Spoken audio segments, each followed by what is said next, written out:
हिंगणघाट में महाराष्ट्र शासन के ग्राम विकास विभाग, जिला नियोजन समिति वर्धा और महाराष्ट्र राज्य ग्रामीण जीवनोन्नति अभियान के संयुक्त तत्वावधान में उम्मीद वर्धिनी मार्ट परियोजना का लोकार्पण उत्साह पूर्वक आयोजन में किया गया।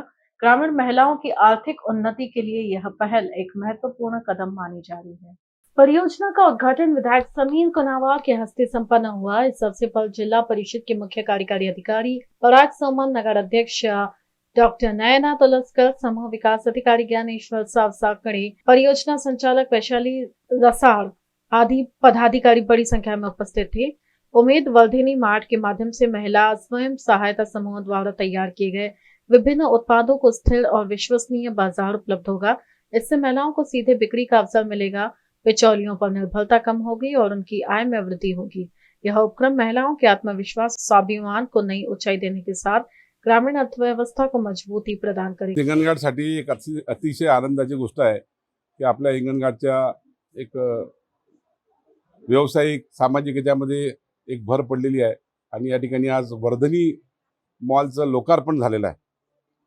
मागे माझी गेल्या अनेक वर्षापासून इच्छा होती की इथे जे ग्रामीण भागामध्ये जे बचत गट आहेत यामधून जे तयार केलेले जे प्रॉडक्ट आहे ते विकण्यासाठी कुठे एका ठिकाणी जागा असली पाहिजे आणि म्हणून यासाठी आम्ही या ठिकाणी मॉलची मागणी केली होती। 1 कोटी रुपयाचा निधी मंजूर झाला, या ठिकाणी जागा उपलब्ध झाली, या ठिकाणी बांधकाम झालं आणि आज प्रत्यक्षामध्ये याची सुरुवात झाली, लोकार्पण झालं। यामुळे जे ग्रामीण भागातली महिला बचत गटांनी तयार केलेले जे काही प्रॉडक्ट आहे हे या ठिकाणी विक्रीसाठी उपलब्ध आहे। याच्यामध्ये दोन गोष्टी आहेत की महिला बचत गटांनी उत्पादित केलेल्या मालाला चांगली बाजारपेठ मिळेल, त्यांना 2 पैसे मजुरी म्हणजे रोजगार मिळेल, त्यांचा उद्योग वाढेल आणि ग्राहकांना प्युअर माल मिळेल। आज ग्राहकांना प्युअर माल मिळत नाही। आज खूप साऱ्या गोष्टी अशा आहेत की त्यामध्ये केमिकलचा वापर केला जातो। पोटामध्ये आज केमिकल हे विषासारखं आहे आणि म्हणून या ठिकाणी जे केलेलं आहे खरंच महिलांनी आपल्या खेड्यामध्ये गावामध्ये आपला म्हणजे त्याच्यामध्ये प्रेमभाव मिसळलेला आणि प्रामाणिकपणाने केलेलं उत्पादन केलेली प्रत्येक वस्तू या ठिकाणी आहे। त्यामुळे लोकांनी जास्तीत जास्त खरेदी करावं असं मी आवाहन जनतेला या ठिकाणी करतो। महिन्यातून एकदा प्रत्येकाने या ठिकाणी हजेरी लावून बघितलं पाहिजे की याच्यामध्ये माझ्यासाठी काय आहे।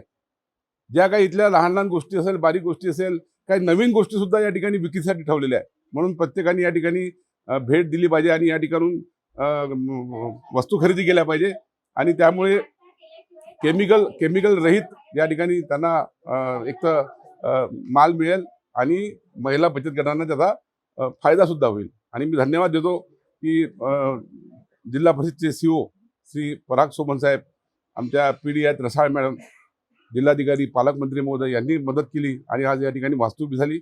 या ठिकाणी फूड कोर्ट सुद्धा आम्ही सुरू करणार आहोत बाहेर। तो फूड कोर्ट नेहमी सुरू राहील, त्यामुळे लोकांना या ठिकाणी सतत काही ना काही आवडीच्या वस्तू खायला मिळेल। वरती सुद्धा एक हॉल बांधण्याचं आम्ही नियोजन केलेलं आहे। वरती एक हॉल बांधून त्या ठिकाणी प्रशिक्षण या ठिकाणी उपलब्ध करून दिलं जाईल। जे महिला बचत गटांसाठी जे प्रशिक्षण पाहिजे वेगवेगळ्या वस्तू तयार करण्याचे ते सुद्धा प्रशिक्षण या ठिकाणी उपलब्ध आम्ही करण्याचा प्रयत्न करत आहोत। त्याची सुद्धा मान्यता सीओ साहेबांनी दिली, ते सुद्धा निधी आम्ही या ठिकाणी घेऊ। एक चांगला उपक्रम, एक चांगला प्रोजेक्ट आपल्या हिंगणघाटमध्ये सुरू झाला याचा मला आनंद आहे। एनबीसी न्यूज के हिंगणघाट से रवि नोरकर।